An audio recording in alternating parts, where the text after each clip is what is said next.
આત્મા જગાડવો પડશે। સમસ્યાઓ તો ઘણી હોય છે।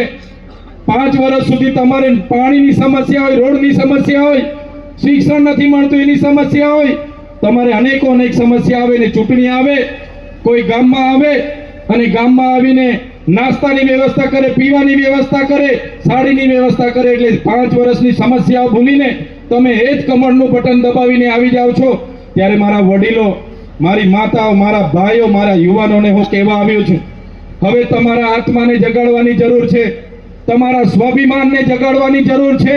આ મંચ પર બેઠેલા એક યુવાનનો ચહેરો તમે જોઈ લો, એક વડીલનો ચહેરો જોઈ લો, એક બહેનોનો ચહેરો જોઈ લો। હર હંમેશ તમારા માટે અમે લડતા તમને દેખાઈશું। અમારા વિડીયોમાં તમે અમને અવાજ ઉઠાવતા જોયા હશે, તમારા માટે લડતા જોયા હશે। ત્યારે આવનારા દિવસોમાં એમના નેતૃત્વમાં તાલુકા જિલ્લા પંચાયતોની ચૂંટણી લડવાની છે, એમાં તમે મેદાનમાં ઉતરી જાઓ અને આમ આદમી પાર્ટીની તાલુકા જિલ્લા પંચાયત બનાવવા માટે તમે તૈયાર થઈ જાઓ, લડવા તૈયાર થઈ જાઓ। એ વાત કરવા માટે અમે તમારી વચ્ચે આવ્યા છે સાથીઓ।